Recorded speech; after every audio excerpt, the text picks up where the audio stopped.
आज के चुनाव परिणाम, खासतौर पे हरियाणा के चुनाव परिणाम को देख के आज सुबह से मैं हैरान हूं। और आज शाम को कांग्रेस की प्रेस कॉन्फ्रेंस सुनने के बाद थोड़ा परेशान भी हूं। चारों तरफ से दोस्तों के फोन आ रहे हैं, मैसेज आ रहे हैं, ये क्या हुआ? सच बताऊं, मुझे पूरी तरह पता नहीं क्या हुआ। पिछले 1 महीने से मैंने कहा कि मैं इलेक्शन भविष्यवाणी तो नहीं करूंगा सीटों की, लेकिन मैं लिख रहा हूं, बोल रहा हूं, भाषण दे रहा हूं इस मान्यता के आधार पे कि कांग्रेस स्पष्ट रूप से आगे है। मैंने 1 से ज़्यादा बार कहा कि सरकार तो कांग्रेस की बनेगी।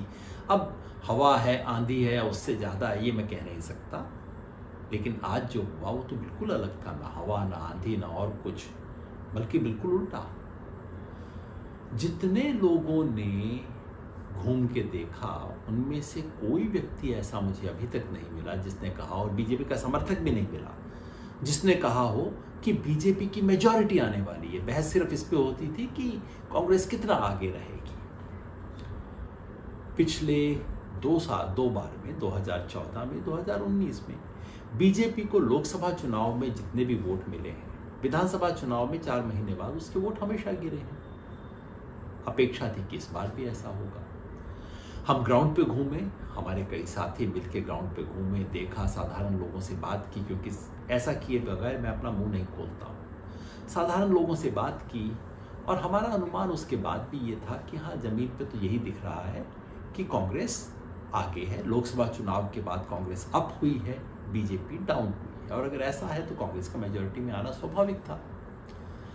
जैसा मैंने कहा, जितने भी रिपोर्टर, एडिटर, संवाददाता, जिसने भी बोला, जिसको भी मैंने सुना या पढ़ा, एक भी नहीं मिला। आप आज भी पलट के देख लीजिएगा, अगर एक भी व्यक्ति ने कहा हो कि बीजेपी की मेजॉरिटी आ सकती है। तमाम एग्जिट पोल ने भी यही कहा। एक भी एग्जिट पोल नहीं है जिसका न्यूनतम वाला जो आंकड़ा है वो भी कहता हो कि कांग्रेस 45 से नीचे जा सकती है। मगर ये सब गलत हो सकते हैं। हम तो गलत हो ही सकते हैं, इंसान है, गलती हो सकती है। एग्जिट पोल तो गलत होते ही हैं, मैंने खुद ही साबित किया कि गलत है।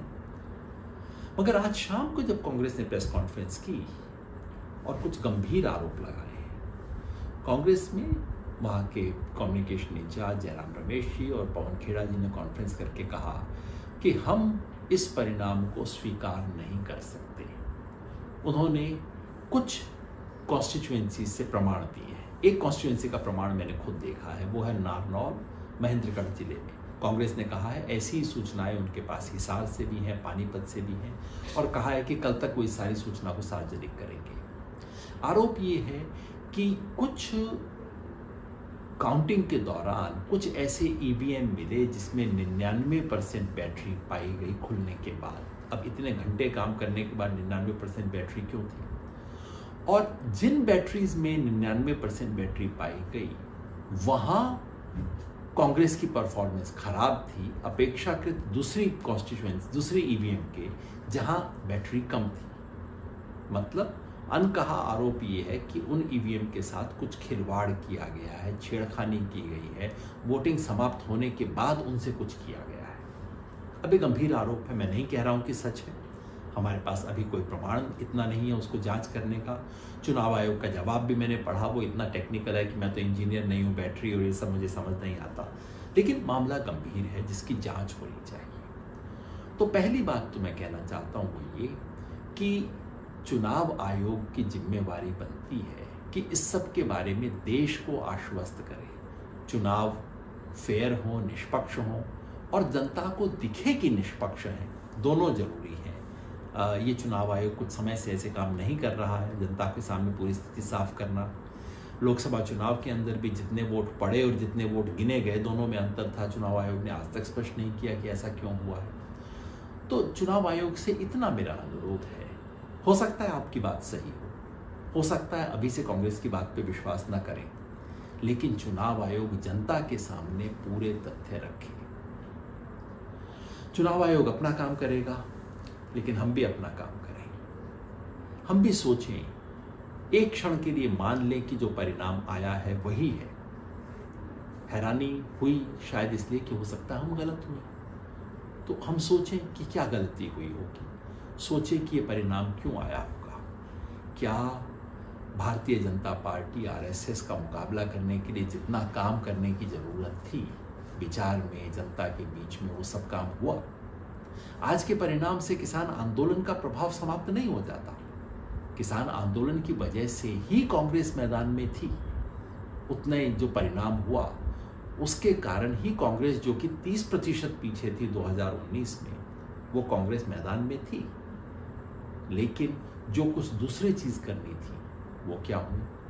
क्या जनता के मन में ये शंका रही कि भाई कांग्रेस आएगी तो इसका मतलब है एक जिले का राज, एक जाति का राज, एक परिवार का राज? क्या इसका समाधान, इस आशंका का निर्मूलन हुआ? क्या चुनाव में उस तरह की चुस्ती हुई जो कि होनी चाहिए थी? कांग्रेस के अलावा जन संगठनों को जितना काम करना चाहिए था, क्या हमने उतना वो काम किया? मतलब कि जो चुनाव आयोग के सवाल हैं वो अपनी जगह हैं, लेकिन आज के इस नतीजे से हमारी चुनौती और गहरी होती है। महाराष्ट्र में चुनाव है, झारखंड में चुनाव है। इन सब चुनाव में पहले से भी ज़्यादा और गंभीरता से काम करने की ज़रूरत है, क्योंकि हरियाणा में चुनाव का जो भी कारण रहा हो, जो भी वजह रही हो, अब उसे बीजेपी को वाइट वॉश करने के लिए इस्तेमाल किया जाएगा। ये दिखाया जाएगा कि बीजेपी को कोई धक्का पहुंचा ही नहीं था, ये जो लोकसभा चुनाव में हुआ तो कोई बात ही नहीं थी। अब वापस स्थिति वैसे ही आ गई है और इस सरकार का दमनकारी चरित्र वैसे ही आगे बढ़ेगा। इसलिए अब महाराष्ट्र में और झारखंड में और शिद्दत से काम करने की ज़रूरत है। लोकतंत्र को बचाने के लिए चुनाव आयोग की जिम्मेवारी है, लेकिन हम सब की भी जिम्मेवारी है। धन्यवाद।